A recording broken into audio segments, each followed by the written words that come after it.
नमस्कार दोस्तों, भाग्य का लिखा क्या सच में घटता है? हमारा भाग्य कब लिखा जाता है? चलिए इस विषय में संपूर्ण जानकारी आज के इस वीडियो में हम आपको देने का प्रयास करते हैं दोस्तों। किसी को बुरा बोलना, उसके प्रति चुगली करना, उसकी बुराई करना, किसी के प्रति जलन व ईर्ष्या का भाव रखना, यह सब आपकी तरक्की व खुशियों को रोक देते हैं। इससे उस इंसान के जीवन में गहरा प्रभाव डालते हैं। क्या भाग्य में लिखा कभी मिट सकता है मित्रों? हमारे जीवन में क्या होगा और क्या होने वाला है, यह सब कुछ हमारे जन्म से पहले ही लिखा जा चुका होता है। क्या उसको मिटाया जा सकता है मित्रों? अगर आप यह सब कुछ जानना चाहते हैं तो इस सुंदर कहानी को कृपया अंत तक पूरा अवश्य सुने दोस्तों। यह कहानी बड़ी ही शिक्षाप्रद और महत्वपूर्ण के साथ साथ ज्ञानवर्धक भी है। मित्रों, मेरा आपसे यही निवेदन है कि कहानी में अंत तक हमारे साथ में बने रहना और वीडियो को पूरा देखना। मित्रों, प्राचीन काल की बात है। एक गांव में रामू नाम का गरीब किसान रहता था। उसके परिवार में सिर्फ वह और उसकी पत्नी रहती थी। किसान के घर में बहुत समय के बाद एक लड़के का जन्म हुआ, जिससे वह किसान और उसकी पत्नी बहुत खुश थे। सभी आसपास के लोग किसान को बधाई देने के लिए आ रहे थे। एक दिन की बात है, सुबह का वक्त था। तभी किसान के घर के बाहर से एक साधु ने भिक्षा के लिए आवाज लगाई। किसान के घर में आज खुशी का दिन था, तो वह साधु बाबा की बात को सुनने के बाद द्वार पर गया और उसने साधु महाराज को अंदर ही बुला लिया और उन्हें बैठने के लिए आसन दिया। जब साधु महाराज बैठ गए तो किसान ने साधु महाराज से कहा, महात्मा जी, आज हमारे घर में बहुत समय के बाद बच्चे का जन्म हुआ है। आप कृपया करके इसका नामकरण कर दीजिए। तब साधु ने जैसे ही उस बच्चे को देखा कि बच्चे की बाजू पर एक चिन्ह बना हुआ है जो राजयोग को दर्शाता है, साधु बच्चे की बाजू के ऊपर चिन्ह देखकर हैरान रह गया। अब उस किसान ने जब साधु को हैरान परेशान ऐसी अवस्था में देखा तो उसने कहा, महात्मा जी, क्या बात है? आप इतना परेशान क्यों नजर आ रहे हो? क्या मेरे बच्चे के अंदर कोई दोष है? तब उस साधु ने कहा, बेटा, मैं परेशान नहीं हूं, बल्कि मैं तो बहुत खुश हूं, क्योंकि तुम्हारा बेटा बहुत किस्मत वाला है। तुम्हारे बेटे की किस्मत में राजयोग लिखा है। किसान ने कहा, महात्मा जी, मैं आपकी बात समझा नहीं। आप क्या कहना चाहते हैं? कृपया आप स्पष्ट बताइए। तब साधु बाबा ने कहा, बेटा, तुम्हारा पुत्र एक दिन राजा बनेगा। इसका विवाह 16 वर्ष की आयु में इस राज्य की राजकुमारी के साथ होगा और फिर यह इस नगर का राजा बन जाएगा। अब वह किसान उस साधु की बात सुनकर बहुत खुश हुआ। जब गांव के लोगों को पता चला कि रामू का बेटा एक दिन इस नगर का राजा बनेगा तो सभी लोग उसको देखने के लिए आने लगे। एक दिन की बात है, उस नगर का राजा हिरण का शिकार करता करता काफी दूर जंगल में निकल गया, लेकिन हिरण राजा के हाथ नहीं आया। राजा को हिरण का पीछा करते करते बहुत तेज प्यास लग चुकी थी। वह प्यास के मारे व्याकुल था, लेकिन राजा को आसपास कोई नदी या तालाब नहीं मिला जहां से वह पानी पी सके। राजा काफी समय से जंगल में इधर उधर घूम रहा था। राजा पानी की तलाश में भटकता हुआ वह राजा उसी गांव में पहुंच गया जहां रामू रहता था। तभी राजा की नजर एक महात्मा के ऊपर पड़ी। राजा ने महात्मा से पानी मांगा। महात्मा ने राजा को रुकने के लिए कहा और अपनी कुटिया के अंदर से पानी लेने के लिए चले गए। महात्मा ने पानी लाकर राजा को दिया। राजा पानी पीने लगा। पानी पीने के बाद राजा ने देखा कि बहुत सारे लोग बाहर इकट्ठे होकर जा रहे थे। राजा ने महात्मा से उन लोगों के बारे में पूछा तो महात्मा ने कहा, यह सभी रामू के घर जा रहे हैं, क्योंकि उसके घर में एक बहुत ही किस्मत वाला बच्चे का जन्म हुआ है और एक साधु बाबा ने उसके बारे में भविष्यवाणी की है। तब उस राजा ने पूछा, बाबा, ऐसी कौन सी भविष्यवाणी साधु बाबा ने की है जिसके कारण सभी लोग वहां जा रहे हैं? तब महात्मा ने कहा, साधु बाबा ने बताया है कि जब रामू का बेटा 16 साल का होगा तो उसका विवाह राजा की पुत्री के साथ होगा और उसका पुत्र इस राज्य का राजा बनेगा। महात्मा की बात सुनकर राजा को बहुत गुस्सा आया कि आखिर एक मामूली किसान का बेटा उसकी पुत्री के साथ विवाह कैसे कर सकता है। तब उस राजा ने महात्मा से कहा, महात्मा जी, मैं ही इस राज्य का राजा हूं और आप क्या सोचते हो? एक मामूली किसान के बेटे के साथ मैं अपनी बेटी का विवाह कर दूंगा। तब महात्मा ने कहा, राजन, जो इस बच्चे के भाग्य में लिखा है उसे कोई नहीं मिटा सकता। जिन बाबा ने भविष्यवाणी की है वह बाबा बहुत ही ज्ञानी है। उस राजा को अपनी ताकत पर बहुत घमंड था। उसने कहा, महात्मा जी, मैं भगवान का लिखा हुआ आपको मिटाकर दिखाऊंगा। मैं कदापि अपनी पुत्री का विवाह इस गरीब किसान के बेटे के साथ नहीं करूंगा। तब उस महात्मा ने मुस्कुराते हुए कहा, राजन, मैं भी यही हूं और आप भी यही हैं। देखते हैं क्या होता है। तब उस राजा ने महात्मा को प्रणाम किया और वापस अपने राजमहल चला गया। रात को राजा को नींद नहीं आ रही थी। वह यही सोच रहा था कि किसी भी हालत में उस साधु की भविष्यवाणी को सच नहीं होने देना है। अगले दिन राजा अपना वेश को बदलकर रामू के गांव में पहुंच गया। वह लोगों से पूछता पूछता राजा रामू के घर पर भी जा पहुंचा। राजा ने रामू के घर के बाहर जाकर उसे आवाज लगाई, रामू, अरे ओ भाई रामू। अब उस राजा की आवाज सुनकर रामू घर से बाहर आया और उस राजा से पूछते हुए बोला, आप कौन हो और किस लिए यहां पर आए हो? तब उस राजा ने कहा, मैं एक सेठ हूं और मेरे खुद के कपड़े का व्यापार भी है और पास के ही गांव में मैं रहता हूं। मैंने लोगों से सुना है कि तुम्हारे घर में एक तकदीर वाले बच्चे का जन्म हुआ है और उसकी किस्मत में राजयोग लिखा हुआ है।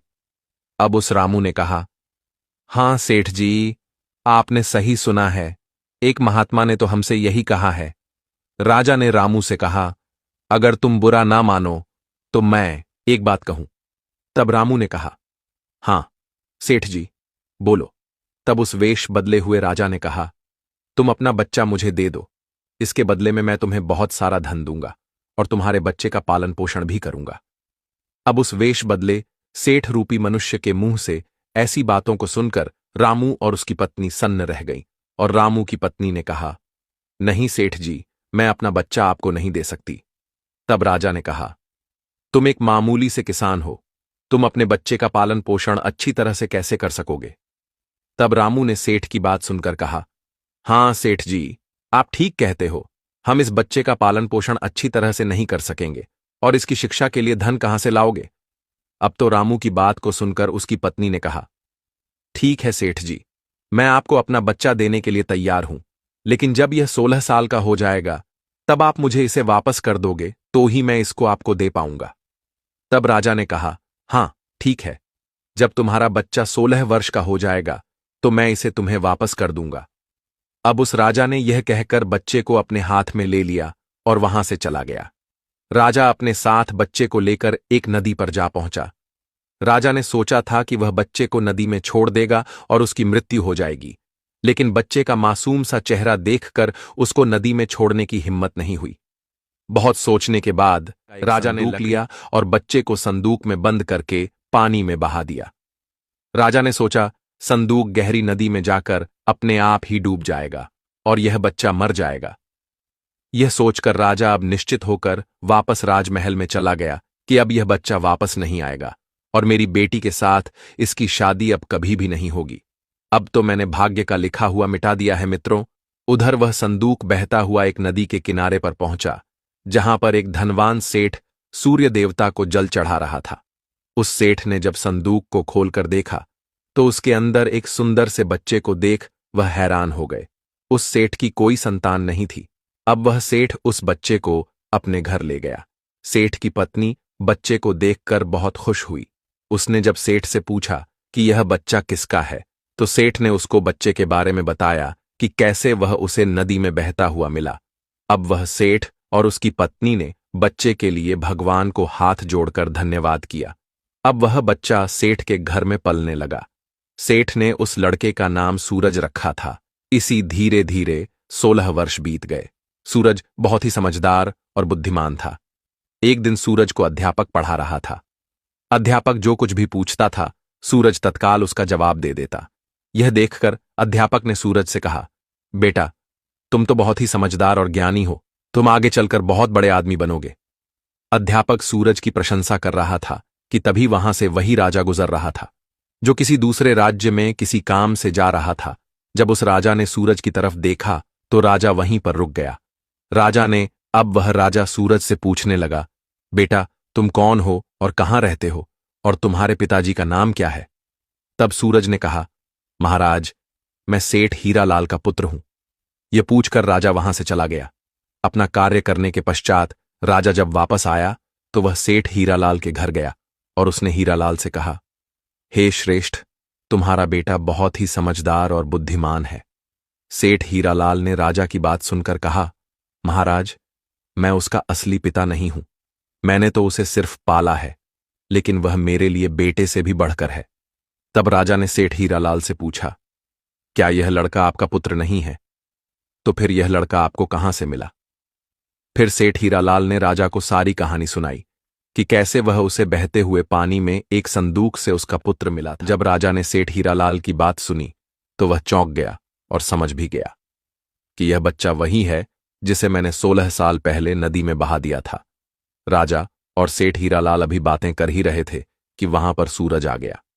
राजा ने सूरज को देखा तो उसने सेठ हीरालाल से कहा, सेठ जी, मुझे आगे किसी काम से जाना है। अगर आप अपने बेटे के हाथों मेरी एक चिट्ठी महारानी तक पहुंचा दो तो मैं उसको सोने की 50 मोहरें दूंगा। अब तो वह सेठ आदमी खुश हो गया और इस बात को जब उसने सूरज को बताई तो इन बातों को सुनकर तब वह राजा से कहा, हां महाराज, क्यों नहीं, मैं आपकी चिट्ठी जरूर पहुंचा दूंगा। राजा ने अब सूरज से चुपचाप एक संदेश लिखा और चिट्ठी के ऊपर मोहर लगा दी और चिट्ठी सूरज को पकड़ा दी और कहा कि बेटा, यह लो, यह रानी तक पहुंचा देना। सूरज चिट्ठी लेकर चला गया। सूरज चलते चलते घने जंगल से गुजर रहा था कि वह रास्ता भटक गया। उसे रास्ता ढूंढते ढूंढते रात हो गई। सूरज रात गुजारने के लिए कोई जगह ढूंढने लगा। तभी उसकी नजर एक झोपड़ी के ऊपर पड़ी। सूरज ने सोचा, मैं रात यहीं पर बिता लेता हूं। यह सोचकर सूरज उसी झोपड़ी के अंदर चला गया। जब सूरज अंदर गया तब उसने देखा कि एक बूढ़ी औरत खाना बना रही थी। बूढ़ी औरत ने सूरज को देखा तो उससे पूछा कि बेटा, तुम कौन हो और बिना इजाजत अंदर क्यों आए हो? तब सूरज ने अपने बारे में बताया कि वह रास्ता भटक गया है, इसलिए रात गुजारने के लिए यहां पर आया है। सूरज की बात सुनकर बूढ़ी औरत को उसके ऊपर दया आ गई, लेकिन फिर बूढ़ी औरत ने सूरज से कहा, बेटा, तुम्हारा यहां पर रुकना ठीक नहीं है, क्योंकि यह डाकुओं का अड्डा है। अभी कुछ ही देर में डाकू आने वाले हैं। यदि उन्होंने तुम्हें यहां देख लिया तो तुम्हारे लिए परेशानी खड़ी हो जाएगी। सूरज ने कहा, लेकिन माता जी, इतनी भयानक रात में मैं कहीं और जा भी तो नहीं सकता हूं। अगर मैं बाहर गया तो जंगली जानवर मुझे खा जाएंगे। इससे अच्छा है मैं यहां कोने में जाकर लेट जाता हूं। यह कहकर सूरज कोने में जाकर लेट गया। कुछ समय के बाद डाकू अपने घर वापस आए। डाकुओं ने जब घोड़े को बाहर देखा तो बूढ़ी माता से सूरज के बारे में पूछा तो बूढ़ी माता ने उनको बताया कि इसका का नाम सूरज है। यह बहुत ही नेक दिल का बच्चा है और यह राजा के काम से राजमहल जा रहा है। जब डाकुओं ने यह सुना तो उन्हें कुछ संदेह हुआ। वह राजा की हरकतों के बारे में जानते थे, इसलिए उन्होंने सूरज की जेब से चिट्ठी निकाली और उसे पढ़ने लगे। जैसे ही डाकुओं ने वह चिट्ठी पढ़ी तो वह सब समझ गए। बूढ़ी माता ने उनसे पूछा, चिट्ठी में क्या लिखा है? उनमें से एक डाकू ने बताया कि चिट्ठी में लिखा है कि जैसे ही यह लड़का तुम्हारे पास पहुंचे, इसको उसी समय मरवा कर कहीं दूर दफना देना। यह काम मेरे पहुंचने से पहले हो जाना चाहिए। बूढ़ी माता ने जब यह बात सुनी तो वह बोली, यह राजा कितना दुष्ट है, जिसके हाथों चिट्ठी भिजवा रहा है, उसी को मरवाने का आदेश भी दे रहा है। यह सोचकर बूढ़ी माता ने सोचा कि मुझे इस मासूम को बचाना चाहिए। उसने डाकुओं से कहा। तब डाकुओं ने दूसरी चिट्ठी लिखकर उस चिट्ठी से बदल दी और वापस सूरज की जेब में रख के बाद डाकू वहां से चले गए। सुबह होते ही सूरज उठा और बूढ़ी माता को धन्यवाद देकर वहां से चला गया। सूरज कुछ समय के बाद ही राजमहल पहुंच गया और उसने चिट्ठी महारानी को दे दी। महारानी ने चिट्ठी पढ़ी तो चिट्ठी में लिखा था कि यह लड़का बहुत ही बुद्धिमान और ज्ञानी है। यह राजकुमारी से विवाह करने के लायक है, इसलिए मेरे आने से पहले ही तुम इसका विवाह राजकुमारी से करवा दो। तब महारानी सोचने लगी कि आखिर ऐसे कैसे महाराज किसी अनजान से राजकुमारी का विवाह कर सकते हैं। लेकिन फिर उसने देखा कि चिट्ठी पर राजा की मोहर भी लगी हुई थी, इसलिए यह लड़का झूठ नहीं बोल सकता है। यह सोचकर महारानी ने राजकुमारी का विवाह उस सूरज से करवा दिया। कुछ दिनों के बाद जब राजा वापस आया तो उसे पता लगा कि उसकी पुत्री का विवाह उसी युवक से हो गया है। यह सुनते ही राजा गुस्से से आग बबूला हो गया और उसने महारानी से पूछा, तुमने यह सब क्यों किया? तब महारानी ने बताया कि महाराज, जैसा आपने चिट्ठी में लिखा था मैंने वैसा ही किया है। राजा ने महारानी को चिट्ठी दिखाने के लिए कहा। जब महारानी ने चिट्ठी दिखाई तो राजा ने चिट्ठी में कुछ और ही लिखा पाया। यह देखकर राजा ने गुस्से में सैनिकों को कहा, जाओ और जाकर सूरज को पकड़कर लाओ। सैनिक तुरंत गए और सूरज को पकड़कर ले आए। राजा ने गुस्से में सूरज से कहा, तुमने धोखे से मेरी पुत्री के साथ विवाह तो कर लिया, लेकिन मैं तुम्हें अपना दामाद स्वीकार नहीं करूंगा। सूरज ने राजा की बात सुनकर कहा, लेकिन महाराज, मैंने तो आपके साथ कोई धोखा नहीं किया है। राजा ने सूरज की बात सुनकर कहा, तुम मुझे भी बेवकूफ बनाना चाहते हो, लेकिन मैं तुम्हें अपना दामाद स्वीकार नहीं करूंगा। अभी दोनों की बात चल ही रही थी कि एक सैनिक ने आकर राजा से कहा, महाराज, बाहर एक महात्मा आए हैं, वह आपसे इसी समय मिलना चाहते हैं। राजा ने महात्मा को अंदर लाने का आदेश दिया। महात्मा जी अंदर आए तो राजा ने उठकर उनको प्रणाम किया और उनके आने का कारण पूछा। तब महात्मा ने कहा, राजन लगता है। हे राजन, शायद आपने मुझे पहचाना नहीं है। तब राजा ने कहा, नहीं महाराज, मैंने आपको नहीं पहचाना। तब महात्मा जी ने मुस्कुराते हुए कहा, राजन, मैं वही हूं जिसे तुम आज से 16 वर्ष पहले भाग्य का लिख बोलकर आए थे। जैसे ही महात्मा ने यह बात कही, राजा एकदम से चौंक गया। उसे सब कुछ याद आ गया। महात्मा ने मुस्कुराते हुए कहा, क्यों राजन, क्या आपने भाग्य का लिखा हुआ मिटा दिया? तब राजा ने आंखें नीची करके कहा, नहीं महात्मा जी, मैं भाग्य के हाथों हार गया। तब महात्मा ने कहा, राजन, भाग्य के हाथों कोई नहीं जीत सकता, इसलिए अब सूरज को अपना दामाद स्वीकार करो और अपना राजपाट उसको सौंप दो। राजा ने कहा, महात्मा जी, जैसा आपने कहा है वैसा ही होगा। राजा को समझाकर महात्मा जी वहां से चले गए। राजा ने सूरज से माफी मांगी और अपना सारा राजपाट उसको सौंप दिया। मित्रों, इस करनी का खेल, जैसी करनी वैसी भरनी। अगर भाग्य में आपके कुछ लिखा है तो वह होकर ही रहेगा, उसे कोई भी बदल नहीं सकता है। जो मनुष्य अपने भाग्य के सहारे बैठे होते हैं, उनका कुछ भी नहीं हो पाता है। आशा करते हैं मित्रों आपको वीडियो पसंद आया होगा।